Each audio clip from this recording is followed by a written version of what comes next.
Welcome back to the YTG podcast. Welcome. You are new here, my name is Nico. I'm an automotive photographer and now amateur racing driver. I'm Sean, and I am the owner of this lovely shed in Keysborough, YTG Young Timers Garage. Here Welcome. on the weekly-ish YTG podcast, we're going to give you the sort of inside scoop inside the automotive industry in Australia, as well as some fantastic stories, motorsport, anything car related. So, and a bit of electric car hate.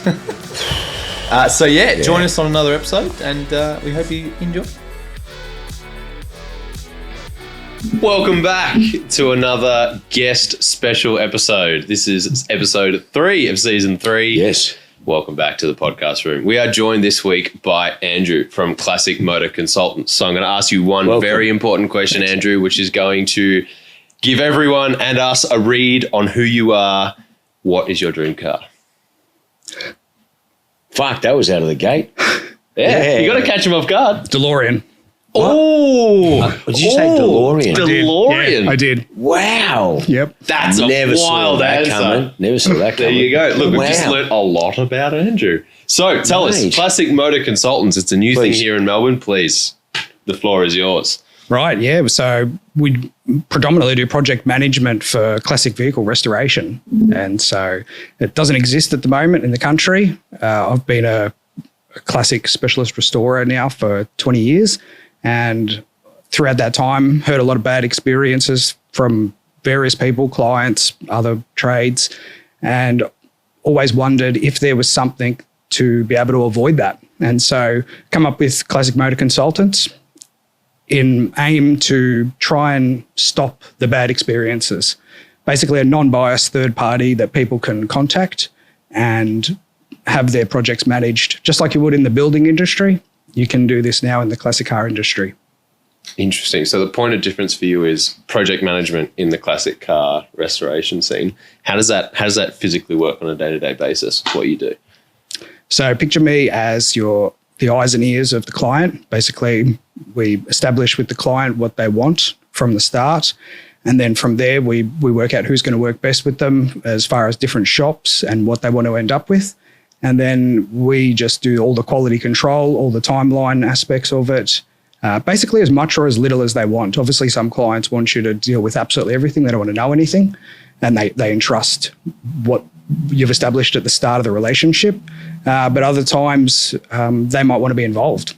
And so therefore, you might point them in the right direction. You get involved with body and paint, for instance, and you quality control that. And then you might be hands-on with them a bit because we offer on-site maintenance as well, which doesn't exist. So we go out and we do a bit of on-site work with the clients at their own home. Sometimes they don't want to send the cars away. And so therefore, if they want to be involved within their restorations, we can work through a bit of assembly work, restoration work at home with them, or we can just do servicing, things like that for them as well at their own home. So like to broaden it just as across the board classic car all-rounders.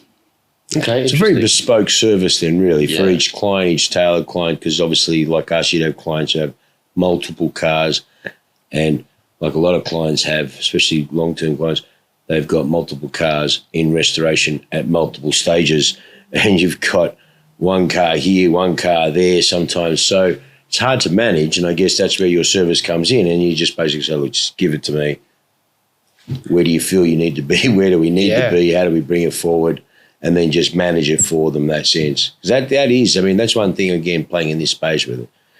Been privileged like you to play in this market that we love with classic cars, and the clients are all very different and very collectible and demanding in a way, you know what I mean? And I guess it's a lot of people want concourse restorations with a bigger budget.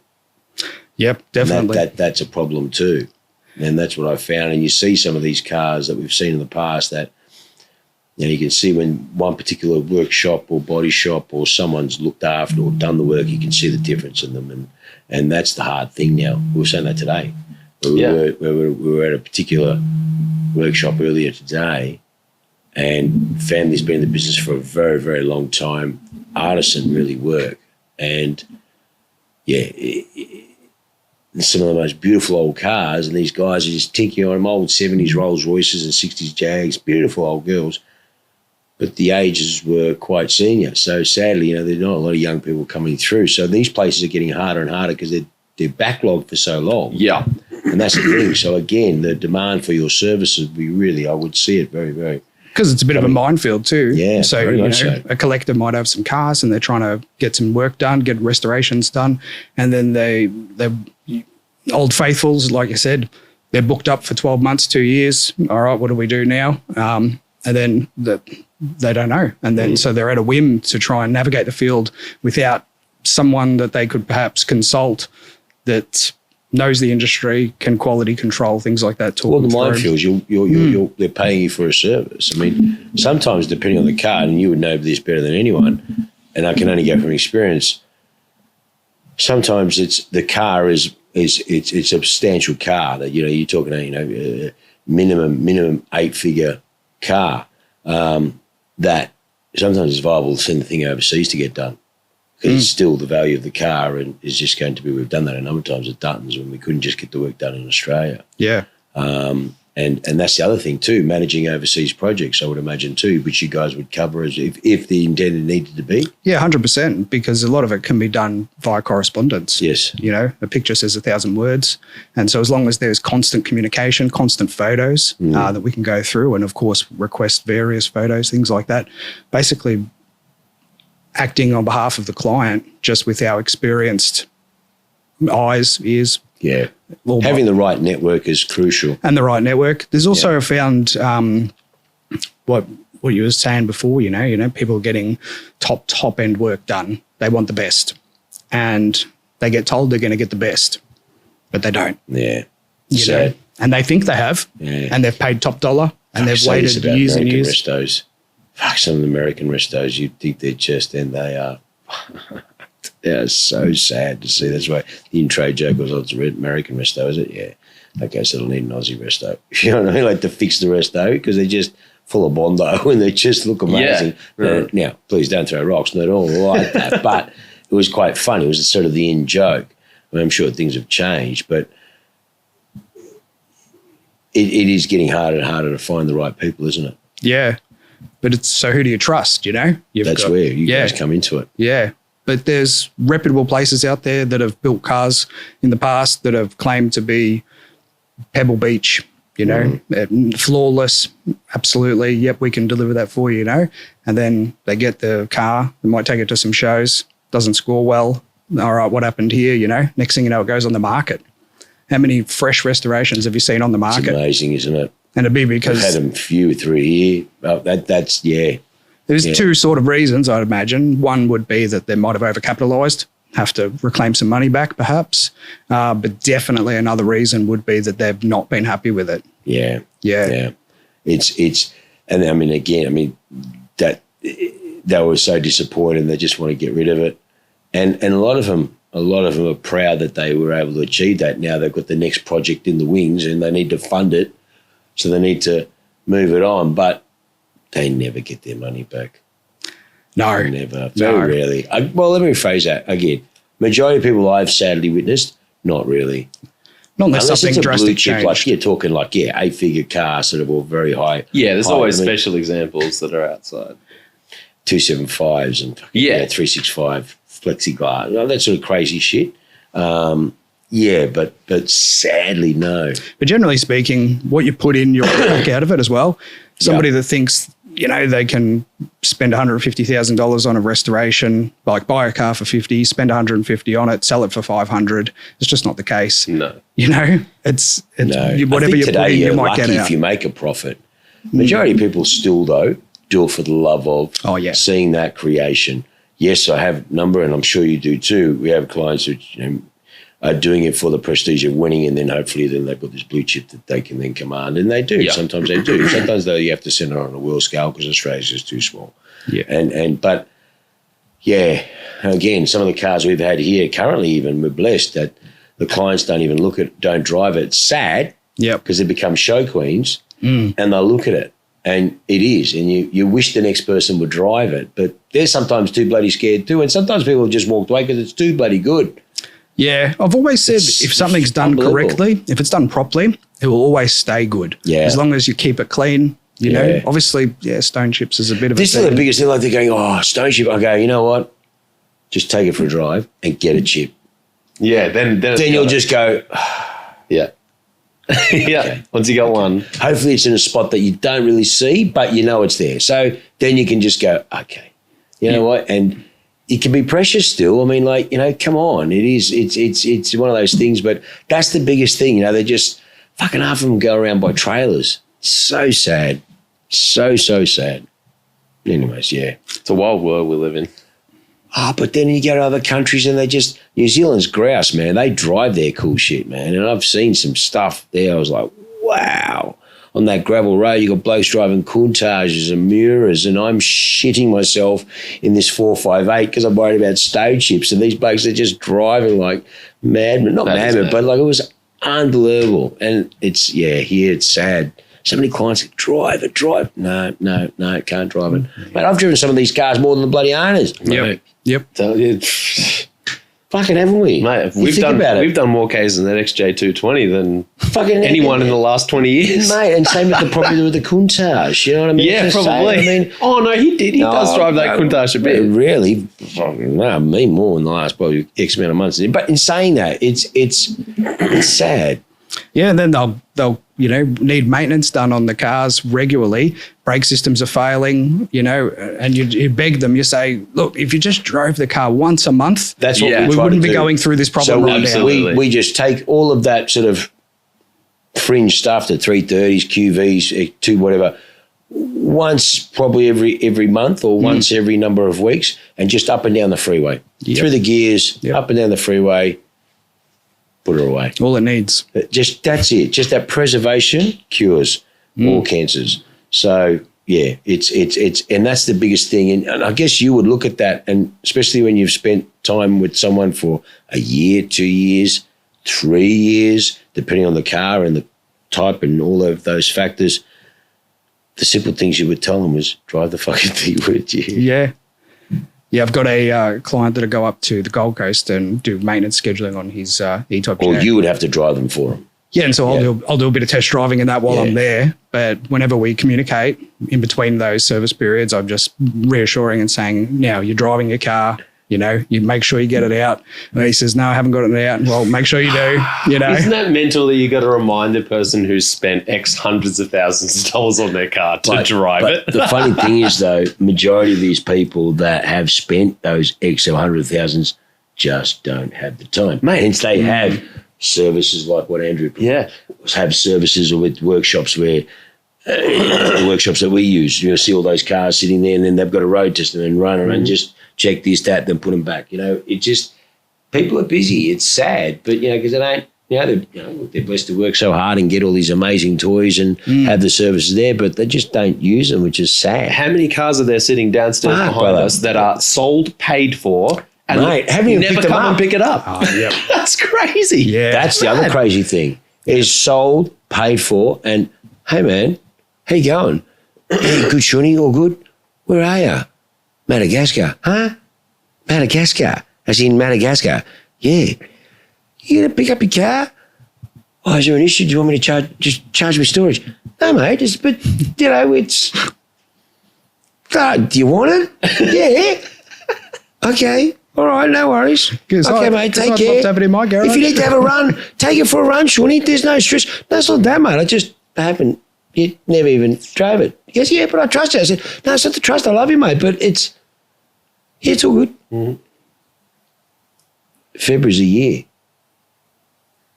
I didn't even fucking drive it. Wow. Yeah, it's mad. That's pay for it in full. The best challenge, any Pepsi challenge from fucking anyone. The best 355 GDS, Aussie delivered, Lance Dixon, factory carbon seats with factory leather tan, challenge grill, manual, 95 model, like the best. Premium money. You pay the best for the best. Simple as that. You don't fucking steal the best. You got to pay it. We pay the premium too. It is what it is. Fuck. But when you're that busy and you're that much of a baller client, is it all okay? Yeah, brother, I just want to make sure you're okay. You're not even in Australia. And honestly, February. Wow. That's the longest at the moment I've had. But it's not the only one. No. I mean, fuck, I've got heaps. But that's the longest in terms of never drove it. I trust you, Shawnee. The car's brand new. It's the best. Yeah, done. Okay, done. All right, see you, mate. I'm going. Can I leave it here for a little while? Yeah, brother, of course you can. 10 months. I will never charge them. They're a beautiful client. Yeah, what I'm saying is just, it's amazing some people's just life. Yeah. Like one of the best examples you could ever get on the global market. And I've got blokes that I've sold 355s to years and years and years ago that drive them all the time and love them. And we look at that car as a bit of a homage to ours. And we start her up every now and then and once or twice take her up and down the street and that's it and put her away. And for a Ferrari, it's actually been all right. She's golden. Yeah. Yeah. I mean, Ferraris, as you know, they don't age well, but she's well, it's like, I guess like anything, isn't it? The more pedantic, again, from my experience, and again, you can say it better than anyone, brother. From my experience, the more pedantic the car, the more nurtured you'd want it to be. Because if it's not loved, it's a real fucking basket case. Absolutely. And that happens more so with the early English cars, but fucking definitely Italian shit. Oh, 100%. If they're not nurtured, they are fucking headaches. Everything just dries up. Beg your pardon? Yeah. Everything dries up and switches stop working. Yeah, if she's not loved, they just don't. It's amazing. I mean, people say, oh, what do you mean not love? Mate, there's a lot of people out there that don't love their cars. I mean, yes, they have a Ferrari or the Lambo or whatever the case may be, but that doesn't necessarily mean that they really are devoted to them. You know what I mean? And using them as part of that. Correct. Most of the time, of course. No, 100%. Even if they can't, maybe someone else has to. What people don't realise this, and I've learnt this over my years, and especially with Ferrari, even Lambo. I mean, look, these brands, Aston, that sort of stuff. If the average new car for them is around about, say, Ferrari's definitely around about fucking 700, 750. Yeah. Aston wouldn't be fucking far off. Porsche, yeah, but Lambo, that fucking, all of them be 3/4 on average each car, okay? Yeah. Absolutely. So when you can get the same brand, like an Aston or a Ferrari, something that's under $200,000, right? Which is, it's still a lot of money, but it's for the aspiring car collector or a seed guy, that's a reasonable, achievable amount. You'll generally find it's a beautiful car because that first buyers have just fucking saved and loved and looked after it and just nurtured it. It's the older blokes or the later model cars, a bit more cash, they don't really look after, and you see them that they just deteriorate. But generally I find that, like when we buy the 355s or the 328s or the 350, we've been blessed. They've just been really loved. Like, look at that blue car, the TDF. Fuck me. Oh, the 360, yeah. What a car. Yeah. That's... Not a sticky button in sight. What a car. And when the workshops that you deal with who know these things, and we're blessed, we won't buy it for shit. But there's always, it's a fucking Ferrari, brother. There's always something, a 500 here, $1,000 here. It's a fucking Ferrari. Yeah. But when they tell you, man, I could write the road with you out now, yeah, that's rock and roll. Absolutely. You know what I mean? And again, you can just tell. And that's why I find that certain, I mean, like I said, they've worked hard. They really want to love the car. They look after the nurture it. They're the ones walking around the Ferrari hat, the Ferrari cap, the Ferrari this, that. Yeah. Just so devoted. They spend every weekend. Yeah, washing it, cleaning it. And I see those guys who come to Cars and Coffee and that, and they feel embarrassed because they go, oh, it's not a 296. Fuck the 296. But it's not one of those later models where everyone looks at. But no, man. Yeah. We're in the market that you know, and that's cool. It doesn't because it's latest. That doesn't mean it's cool. You know what I mean? And they're getting into that, just not with your general washing. They're getting in there and all the nooks and crannies, getting rid of all the dust and all the. It's an absolute. They're keeping them new. It's like a privilege for them, and it's just like it's their own sanctity of on a Sunday with their son or family, whatever. A lot of guys who have got sons, and that's. It's nice to hear that. And I see them and they go, man, that's cool, man. You know what I mean? And they're sitting there washing the car because the car will probably go to them. Yeah. And that's the beautiful history about, classic cars and having the right people that can look after them because it is generational. I'm looking after a lot of now clients' kids now are getting young. They're getting cars and they want, they're not buying this shit, but when JP's looking for stuff and that sort of stuff. Yeah, absolutely. So it's a long generation and some cars over 10, 15 years might have 2 restos in a sense, you know what I mean? And that's the thing, and you're looking after them that whole period. Yeah, I really didn't have a choice in the matter, obviously, with my father being Glenn Olsen and with the E-Type Jags. Brother. I mean, again. All the pictures of me basically when I could walk was in classic that's cars. That's what I'm saying. Your history and your family, and I suppose I should say that. Yeah, I mean, comes from a very well-known industry family that specialised in British, but mainly Jaguar, would you say? E-Type specialist, yeah, correct. So, I mean, like, the best, Remember Mr. Enzo Ferrari said the most beautiful car ever made. And that's a real artisan precision style of classic cars, especially in that sector of the market, because there's so many minefields with them too, isn't there? Yeah, we've had them sent from overseas to Australia to be restored here. Yeah. Wow. Yeah, that's the caliber rest of it, yeah. Even there's what we call the Bible, the Philip Porter. It's the restoration Bible that Philip Porter wrote for E-Type Jags. And in the second edition, we get mentioned, Dad's company, E-Type Restorations, gets mentioned as the restorers in Australia to do the job. Yeah. Wow. But in recent times, there was a client that scoured the world looking for someone to do his E-Type and eventually went over to America, went to England, traced down everyone, went and saw the shops, and then he asked Philip Porter, he rang him and said, I'm trying to find someone, I can't find someone. He said, have you gone and seen Glenn Olsen? And so he come out, he saw us, and thank you very much. Yep, the job's there. Yeah. It's a English car from New Zealand. Oh, I love it. Yeah. Some good cars in NZA. Yeah. The market's awesome, but this one lived by the beach. Oh, really? Ooh. And had a rat's nest in it for many decades. Oh, she was pretty fucked. Yeah. Yep. So full, everything, absolutely. Yeah, but absolutely. One thing in everything. New Zealand, guys, the clients are auto restorations, places like that. When they restore, they go full on. That's what I found a lot of the clients. This guy wants brand new, the best. Perfect. The best in the world, Awesome. So every nut bolt. Awesome. It's a proper, the term nut bolt restoration is pretty loose. Proper. But that's this a is proper. Yeah. Cadmium plating instead of zinc plating. Yeah. Special. Yeah.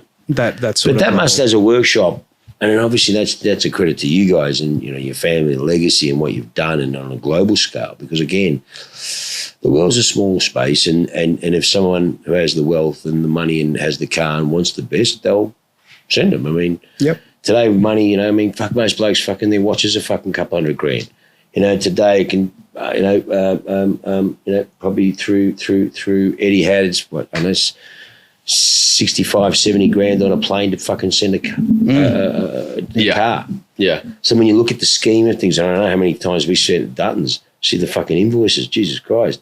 And it was just, that's that caliber, just send it, just get it done. Yeah. And that's the thing, it's to be recognised, which is a credit to you guys, really, like I said. And that's the the background from your knowledge as well of what you're now doing, because you've got such an intricate detail background from family-wise and what you've learnt. You fucking knee deep in it since then. Yeah, and you've got to, I suppose, been instilled at a super-duper high quality control level to the point where sometimes, over the years, you lose staff because the demands are so high and you're nitpicking a bolt. One bolt, that... Yeah, but that one bolt could lose that 1 point at the concourse. Yeah. But we've had cars here that got 97 out of 100 because they were too fucking good. They got penalised 3 points because the paint was too good. Can you believe that? They still won. But they got penalised 3 points, and I couldn't believe it because the paint work wasn't as good like that from the factory. They've done it late. They'd done it better than what the factory was. Yeah, right. So it's amazing, you know what I mean? And again, I learned this. We had a Mustang Mark 1 here when we first opened up. And it was a concourse restoration, and it was nut bolt. And one guy came to look at it, and he half had a go at me. And he's going, mate, you advertise. I said, sir, here's all the documentation. I didn't restore it, but it's all here. Here are the people. Can't be, the way we do things. Yeah. He was just a dickhead. But he's like, oh, mate, look at this paperwork, blah, blah, blah. Okay, now granted, how many Mustang Mark 1s do you see? We don't have a lot. So I don't know. And I respect that guy knows more than me because I got to know a bit of everything. He's got his whole life to fucking worry about one car. But in saying this, he was pointing out things which I thought were defects. And then a mate of mine, I had the car in for about a week, and I said, man, I'm going to fucking deal with all these blokes. I don't know what to fucking do, mate. You need to help me out here. You fucking come in, mate, please. I took the fucking thing off the market, took it down to put it up on the hoist. He goes, Shuni, this is a 100-point win Resto, you know why? He goes, because it's factory. The paint was fucked underneath. It's like that. He's done it exactly how it is. You see these ones are all painted. It's not like that. That was too good. This is shit. That's how it is. It's actually done well, but that's how the factory is. Right. The codes. Yeah. This. He goes, so ring that bloke up or give me his number and I'll fucking tell him right away. This is the president, ex-president of the Mustang. Like, he knew his stuff, but I didn't. You know what I mean? And so the resto was done awesome, whereas another bloke thought it was done shit because it looked like it's not finished. Yeah. And these are the different things. I didn't know this. I'm not an expert in that. I put my hand up, but I didn't know. But now I've learned. We had a conversation with a client years ago about this scenario, this exact scenario about restoring a car to the way it was out of the factory. And he said, I want it to be identical to how it was out of the factory. And we said, if we do it to identical how it was out of the factory, you'll never win a show. Yeah, I know. And that's the sad thing, isn't it true? Isn't it true? Because these cars are restored better than what they fucking were. No, well, we said that Countach, man, she's better than what she was when she fucking left the factory. Same with the fucking 330. Same with the 308. Actually, most of them. Well, you know what you say, though? We said, how about we put it to you this way? Yeah. What if that car was taken off the production line and said, hey, actually, this is my mate's car and I want you to pay special attention to this one. So instead of just leaving the overspray here and, you know, bits of this, bits of that on and hitting chrome molds with mallets, how about let's just take some special attention with it. We mask off instead of just overspraying, things like that. And we use the best of the parts. Yeah. You know, it's not a Friday car, it's a special Monday car. The Friday car. Yeah, the Friday car, yeah. And that's how we based it. We said, well, yeah, it's better than factory, but it's as if it had special treatment in the factory. Yeah. Yeah, true. That's a good way of doing it. You're trying to keep it as period as you can. I mean, look, even with us, I mean, we're all about period correct. And granted, you know, 30, 40 years down the track, we already know which cars, you can already see the ones that will be the ones of like today from 30 or 40 from ago. So you can see that period correct will always be the way.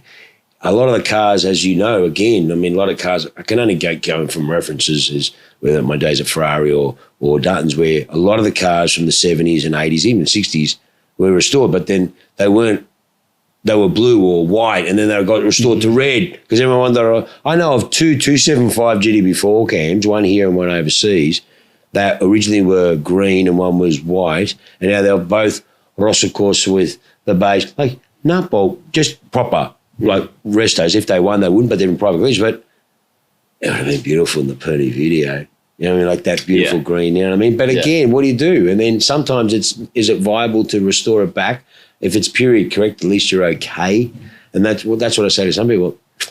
I can't control the colour change, but at least it's period correct. Yeah, yeah. And even though that's period correct and colour change, it's still fucking just got a boot full of championship trophies and Motor Classica, Best in Show and all of those things. So obviously the judges felt that it was worthy of it.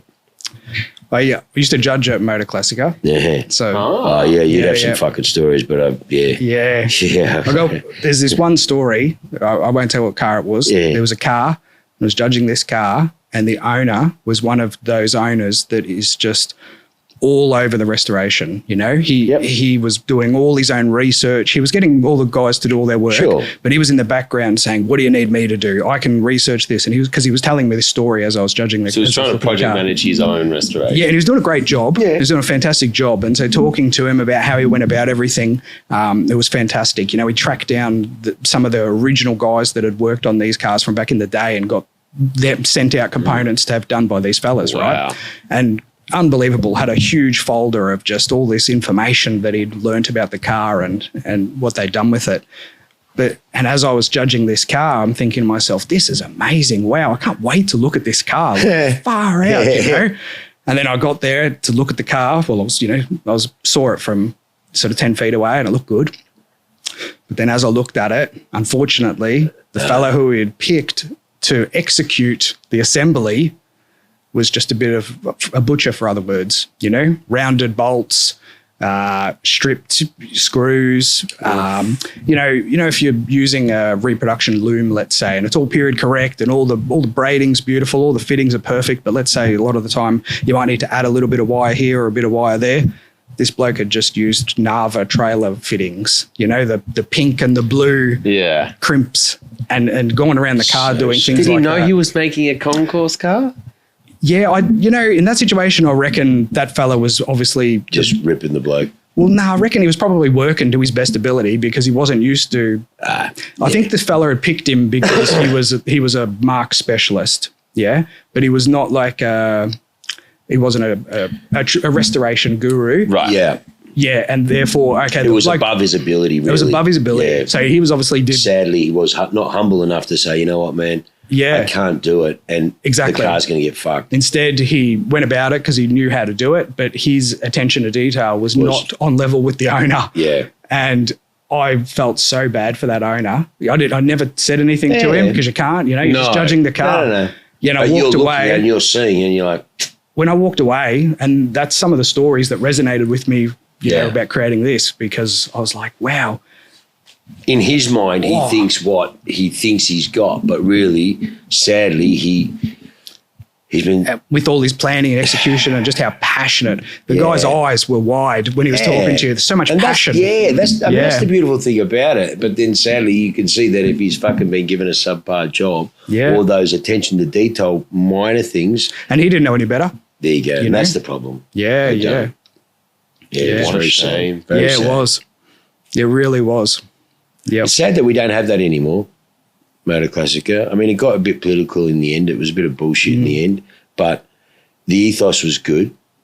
They tried to get it going again, but I heard that was an absolute disaster, which is sad. Well, yeah, they tried to launch it and then it got cancelled. Wrong people involved, the usual bullshit. You know what I mean? A lot of people promised the world and probably gave poor Andre a roadmap, not even an atlas. So, sad because I kept saying this. People go, we initially were going to get involved at the start and, to try and we gave some good ideas to try and get some momentum going. And again, too much politics, too much ego, which is sad. And that's the best way to fuck it up. And sadly, it didn't happen because really now we got nothing. We've got the motor show, which is going to go again, which was Craig's one, which is great. And credit to the boys, but I mean, that's not Motor Classica though. That's just all fucking fridge as electric correct. Cars. Yeah, the motor show, it's just an electric car show. It's fucking Harvey Norman for wheels. Yeah. So yes, they've got a couple of other independents that are going there because you know why? There's fucking nowhere else to go. There's nothing else. No. Like we've been contacted in regards to that, to Vita Gaboran. I don't think we would go there, would we? To the motor show for Vita Gaboran? Maybe. Don't know. I did hear. Oh man, I'll come back to you. I did hear that last year it wasn't the place for something like that. It was just all Xpeng and brother. Tesla that's why I didn't go because I actually asked if YTG wanted to go. Again, great for mate. The guys are good boys, mate. They're doing amazing fucking what they're going to do, but that doesn't sort of really coincide with our brand in a way. I mean, otherwise we'd be there. I'm not an idiot. I mean, I drive a fucking Chinese Ute. You know what I mean? So it's not a question of that. Electric cars I fucking hate and I'll still hate them. But if they could have a good balance where you could still get stuff with emotion and, I think they would. But I don't know. Last year it wasn't that way. Hopefully maybe this year. I don't know. I don't think you can combine them. I don't think you can combine that level. It's like brand new stuff. As you say, all that Chinese market now. And what the International Motor Show was always about was just what's new and upcoming. And no one really cared about anything that was older, and that's why we had something like Motor Classica. When we were talking with Andre, I've gone blank. What's his name with the Motor Classica guy? Who owns it? I can't remember. Anyways, when we were talking with them, and I said the best because they're obviously funding and all of that, and trying to you marry the old with the new, but new. I didn't say fucking electric. I said. Get like your Astons, get your Ferraris, but then get the classic of that brand as well, and have them married together, and that way people can see the synergy between the beautiful lines. Obviously, Porsche, of course, and I said and that's how you package it, get branding, value that. So it was all a good plan of putting those together, and then too many fucking imbeciles got involved and just went, you know what, we got enough on our fucking plate. You know what, see you later. And then unfortunately, they just too many people on the steering wheel and just put it into the wall and rolled it about 50 times. And even you can't put that together, brother, with all your network of people. No. It's devastating, though. It's just I think it's Melbourne, shit, mate. We got nothing. Nothing. That's so sad. And that's why I used to laugh. Even that other the last motor class that we went to, and they're all going, oh, this is shit, this is shit. What else you got? Why are you complaining for? Why is everyone complaining? I go, work out how we can fucking sort this because idiots, if we lose this, we're fucked. Well, you're going to keep just going to cars and coffee every fucking Saturday and Sunday to some fucking place? Yeah. There's no thing apart from an Itali car club thing at the Wesley or some shit, you know what I mean? Ferraris, that sort of stuff. But there's nothing. There's nothing. They're just generic concours. Yeah, man, even if that. Sydney Harbour Concours. Yeah. It's probably the only other thing that's come up. And we went to that a couple of times, and then Sydney, and it is a bit of a ball ache to get up there, and that's... It is. For Melbourne, that's right. It is. I mean, look, the Motor Classica was really the biggest in the Southern Hemisphere. It was really getting good at, at one And stage. it was indoors. Yeah. Like, what about all these outdoor events, all these concours that they have outdoors? I mean, I remember that one in Sydney when we were there, that fuck. It rained hard, And you got a $40 million, what's his name? Peter. Oh, that beautiful gentleman who's got the 250 Ferrari open race car. Yeah. Peter Hughes, no. And it's fucking filling up with water, and that imbecile, that fucking imbo Jack. And then when we're all grabbing stuff to cover the car up, and it was just... and care factors was zero by the people who don't own those beautiful cars, and you're just sitting there going, this has fuck up written all over it. And it did. I don't envy the guys that have to organise an outdoor car event. No, thanks. It's too much. Even just having a decent cars and coffee is a pain in the ass. It's just so... It is for us. It is. I mean, we just got too big. We were blessed. It was fantastic, but just, 3,500 people here just got stupid. Yeah. It was great. No problems at all, apart from the idiot councils. But as I said, mate, it is what it is. So I'm sad that I wish we could someone would get together and take all the egos out of it, get the right network of people that, of course, like there were people involved which had car business, just like we were. But sadly, I think everyone was worried about putting their car business first over the car show. And then next thing you know, it's like, there was not, you know what I mean? And then when we saw the people sitting at the table, we thought, it's all good. We won't have dinner with you guys. It's all good. You guys got to work it all out. And they all got fucking food poisoning. So, fuck. So in saying that, it hopefully collectively it'd be nice if we got something going again. It really would. Because at this stage, I know there's nothing. Everything's done. Yeah. Yeah. And so how do you bring younger people into the older scene? You can't. When there's nothing else, nothing to show them. That's the sad thing, isn't it? Well, I think the internet's kind of taken that. Yeah. I don't think car shows are anywhere near as important as they were, because now you're watching them online every day. That's true. Yeah, 100%, I suppose. Yeah. Yeah, like years and years ago, obviously, you had to go if you wanted to see cars, you had to go to the motor show. That's right. You had to. You had to. Yeah. Now you just pull your phone out your pocket. Just Google it. Yeah. I mean, like I said, I think the only thing car scene we have is just whoever's doing a bigger car and coffee, and that's pretty much it. That's it, really, isn't it? Yeah. It's just, it's not for us anymore, that. We just want to do some cool events and try and just enjoy the fellowship of cars, and it's just, I don't know. It'd be nice if we got something going again. A few of us have spoken about it, and I'm just like, mate, I couldn't be fucked. If other people get the momentum going and you guys want to focus on it, if we can all help and join forces, great. But, mate, we've got enough trains on the fucking tracks. We're very time poor these days. Yeah, we've got enough trains. I don't need to fucking jump. I'll jump on the back of another one, but I ain't starting one. Yeah. There's someone else and I'll jump on the back. But, well, we're sort of doing the rally now instead. Well, I mean, we'll do, and that's not really, again, that's not anything more than for something for us to do and have some really cool people and get away and for a couple of days and do it twice a year, and that's sort of it, They're pretty popular now. They are very they were. popular. We were doing them and they were quite good, and then, like I said, we just a few things happening, and then it was time to do another one, and so we just a little toe in the water back outside again to just and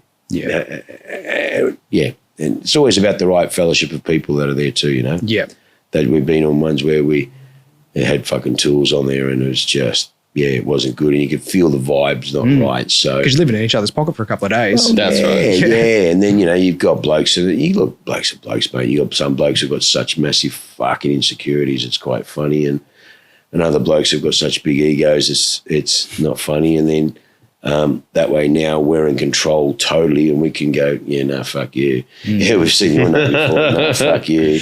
Yeah, you're a ripper bloke. Yeah, done. You're cool. Yeah. No, you're a dick. Yeah, whatever. You two are going to end up punching on, no thanks. Yeah, no. Yeah, you can't drive. You're an idiot. No, and again, that's just our little thing. But yeah, we were talking about this a while ago and only recently too about car shows. Nothing, because I told you the next thing is a concourse in Sydney, which will be next year sometime, whatever it is. But yeah. Interesting. So do you have a team that works under you, or how's it all work? No, it's me at the moment. Okay. Yeah, so awesome. It's just me at the moment. This is my brainchild, and I'm trying to. But that would be the easiest way, though, because you don't want to go back to having a big workshop and so on. You'd rather have the right partners that you just contract and manage it. From what I've learned is, the the more staff you have, the more headaches, and you can't quality control. One thing I learned, working closely with Dad over these years and really fastidiously managing such a niche market is that the minute you try and get too big, the minute you become like everybody else, and therefore your quality becomes like everybody else, and you can't oversee it. So at the moment, it's me. I couldn't imagine having other people unless they were the very right people. They'd have to be the right people. Yeah. But again, your business doesn't have to be big. It's about quality. And look, we've always said it. You don't need a big network. You just need the right network. And like we say, we had to go somewhere recently, and I won't mention names. We had to do some stuff. It ended up just being pretty much our crew, and our crew equated to 5 times the value of someone. You know what I mean? Like it was just such efficiency and bang, done. My other ones just standing around. It's like a fucking working site. You got 10 cunts standing around and fucking 2 blokes are working. You know what I mean? Yeah. But in saying that, your network is no different. Like I said, you're right. You might partner up with the right dealerships, like us here in Melbourne or someone else or interstate where they deal in these sort of cars. Sean, I need someone to that. I've got that 356. I want to restore it. I want it done right. Haven't got time. Or I've got someone that can handle the leather. Billy Moosa will handle the leather. Yep. Yeah, cool. But okay, I'm going to get Andrew give you a call. Yep. Sam's going to call you. You tell him what your problems are. He'll give you all your solutions and you work it out. Yeah, 100%. And that's basically what. Then it just comes down to you've got your right guns in place and you just bang, bang, bang. The biggest fucking problem is just getting the car spots. Well, what I try and pride it all on is the fact that I have been in the industry so long and been in really in depth with it that I've got all that network. Correct. Now, and so if you ring me up and, okay, I've got this, so obviously I'm very into British. My background is very British. But that's what you specialise. But someone rang me up the other day about a 308, and I said, all right, well, I know the bloke to talk to, and made a few phone calls and got back to him straight away with all his answers. And that's what I sort of base it on. It's like, we've got this network, and although it's me, you trust me, and then I go into my network and sort out the problems. Well, they're buying your knowledge and experience, and that's what makes the most sense to me, because I think about it, if I've just bought a car and I want to restore it and it's my first time, I'm stepping into this world, I have no idea who's good or not. No. Absolutely no clue what's involved. And I won't know whether a shop is good or not until they've done the job. And I find out, right? And that's a very expensive and time-consuming way to test a shop. And but also, someone you can call. Yeah, there might be a shop with reputation as well, but unfortunately, every car's different. Exactly. And staff change over as well. And so the shop might have a really good reputation, but in that time that they've done that really good car for your mate that told you, hey, go to that shop because they're really good, they've done a bit of staff change up, then they're on a different car, and then the experience is totally different. Yep. I've experienced that. And it's a really, really, really good point what you made there. And again, very blessed to have been playing in this space and dealt with workshops over my period of time and showing my age, sort of 25 years in the trade in a sense of all these variety. And having played in this sort of space in a sense, most of the time, you've got to know certain workshops which have had the longevity of time. And a lot of these guys have been there for a long time. And the ones you've seen that have changed, internals, you see the staff high quality is gone with that last bloke, and then it's just dropped, and people going, "What?" And you're like, fuck, you can see it. I mean, we've been, since we've been here, you know what I mean? Especially from Duns. Everyone I used was in Collingwood or Richmond. So geographically, I was challenged being out this way.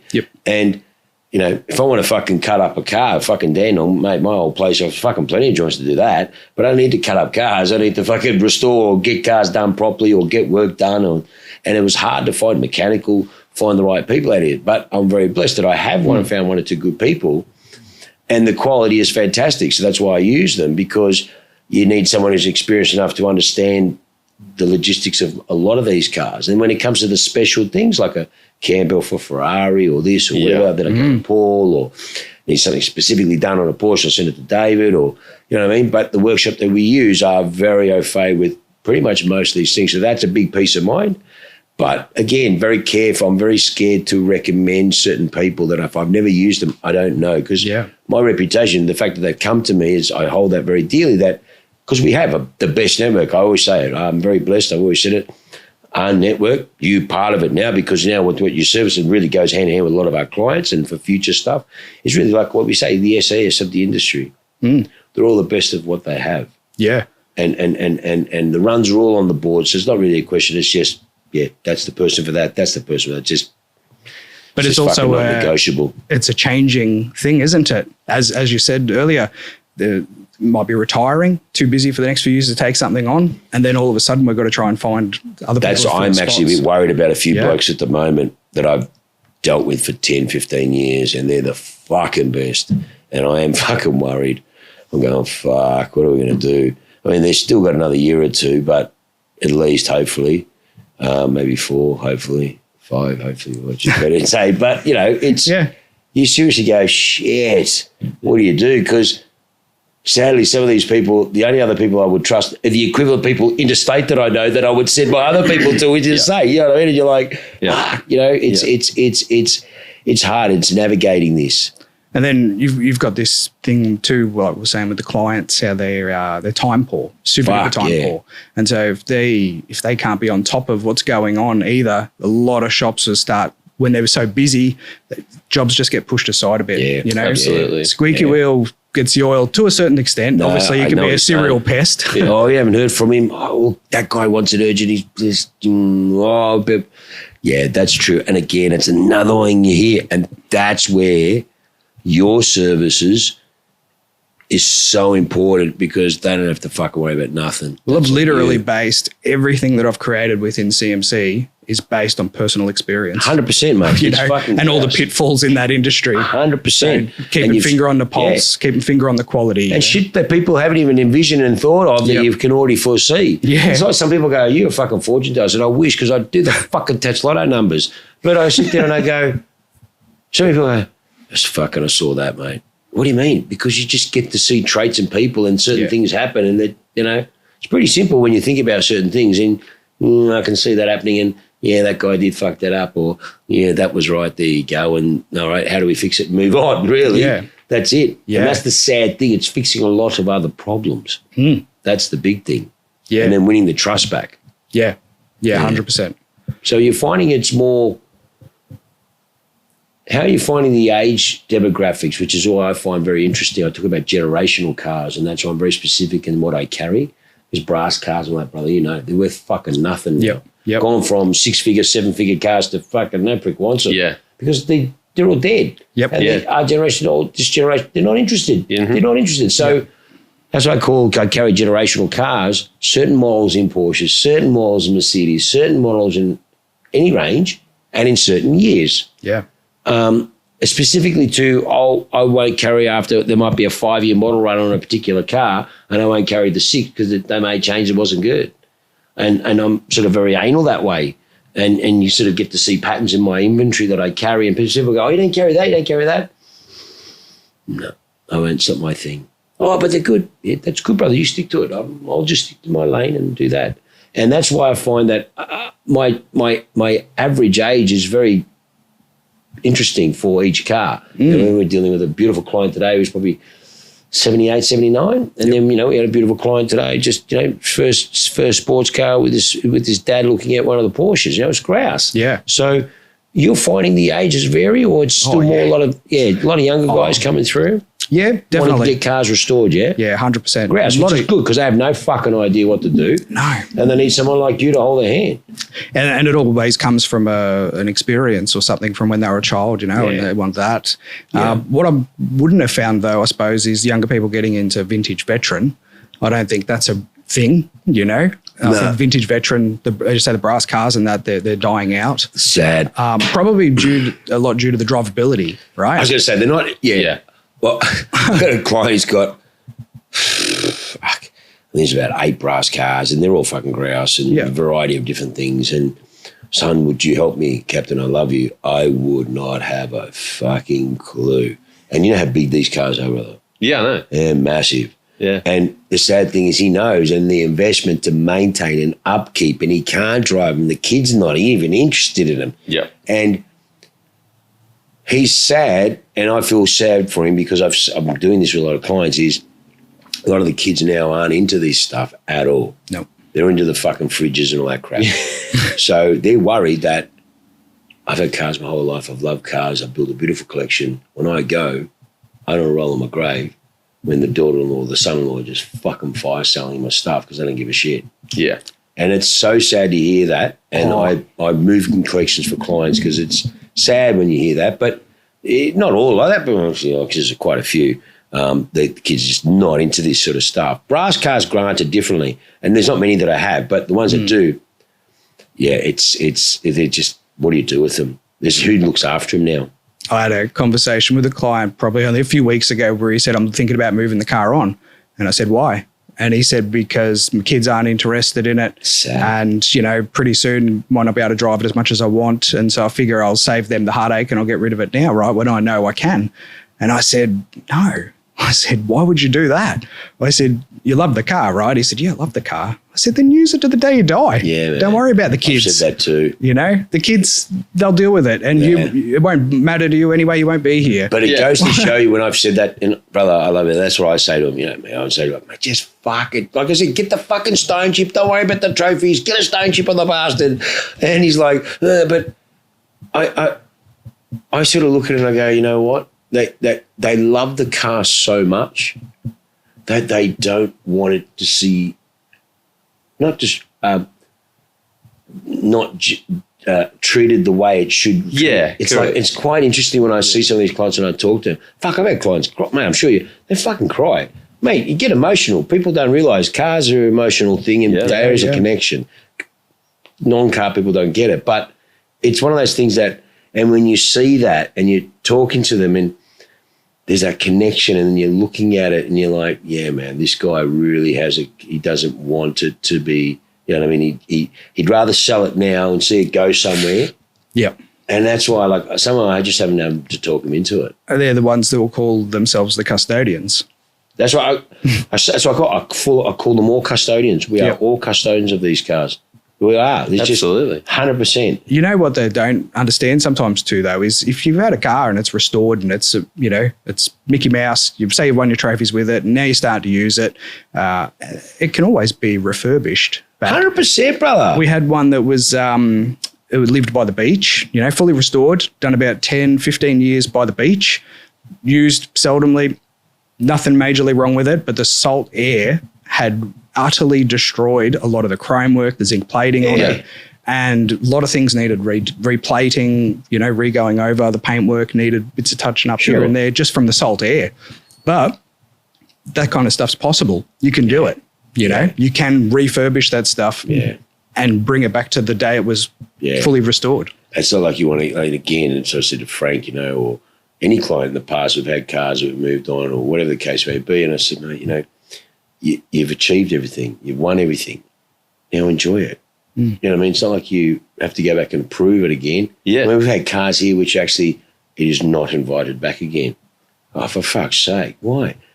No, it's not invited back again. Too many trophies. We've had we've been very privileged. We've actually had a few cars here which when you say it, you seem to go, what? Yeah, the fucking thing's won too much. If people turn up, they go, fuck it, just go home. It's one of those things, you know what I mean? It's like, we've had them there and you look at them and, sure enough, they move on trailers, they don't get driven, and it's so sad. Maybe, once you've completely finished your restoration and for the first 6 months of it, 12 months, whatever, trail it around, win your trophies. You're proud of it. Of course, you've spent all that time and money restoring it. And then after you've got your trophies after that first 12 months, then use it. Yeah. Yeah, man. I agree. Park the trailer, take the car out. Yeah. You've got your trophies, trophy cabinet's full. Yeah. You know. I would, honestly. If I was in that privileged position one day to have something like that was just an absolute treasure queen, yeah, you'd drive it. You'd have And then to. you can take it to shows and not enter it. And everyone cringes when you pop the bonnet on it because they know that's the best car there. Then they ask you about it and you go, nah, it's not entered. Yeah, I'm just here for the looks. Just have a walk around. Yeah, fantastic. Love it. Well, to finish up, how can people get in contact with you?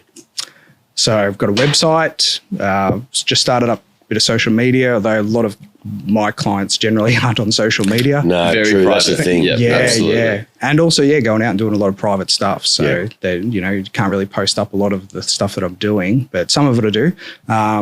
But yeah, so website, my phone number, email. Beautiful. All the usual networking.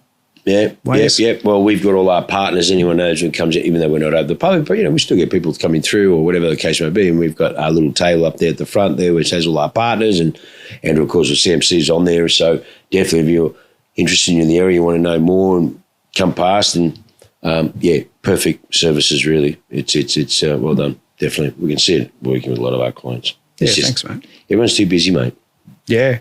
Everyone's too busy. As much as they have the passion and the love of doing it, they don't. Well, it's the same as when they build houses and that. You have project managers for it because they know the best. They know how It's to the do most it. perfect analogy, my friend. Yeah. The most perfect analogy. Yeah. You can give them updates on different sectors because people don't understand that when restorations happens, there's usually 5 or 6 or 7 different things happening at the one time. Chrome and then body and interior and bloody mechanicals and then and all the Or switch gear even when components. they're halfway through, they're halfway through and they've got some doubts on what's going on. Of course, can come in as the non-biased third party to oversee some things and get it moving another way, perhaps. So No, it's very good. doesn't exist, and I think it needs to. Yeah, I think every 100%. aspect, and that's why I say you see all those pitfalls over so long. You're like, how can we fill that up? Yeah, Years of experience. Shows Yeah, the that's way. right. And on the bigger jobs, I mean, we've had cars that have had $1 million spent in them in restoration work. Yeah.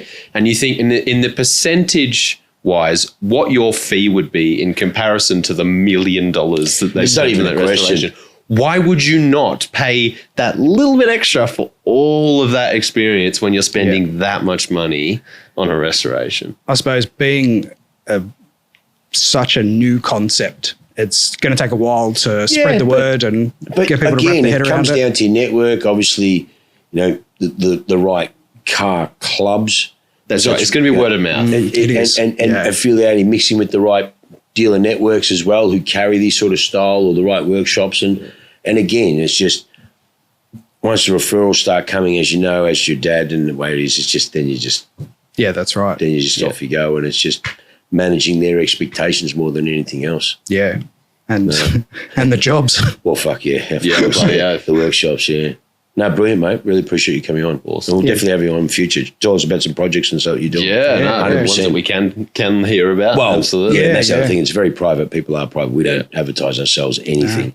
So, but Definitely got a couple of cool projects, either in the past and present that yeah, can definitely Well, chat about, last question to finish off. What are your opinions on the resto mod community? I love it. You love it? Yeah, I do. I love it.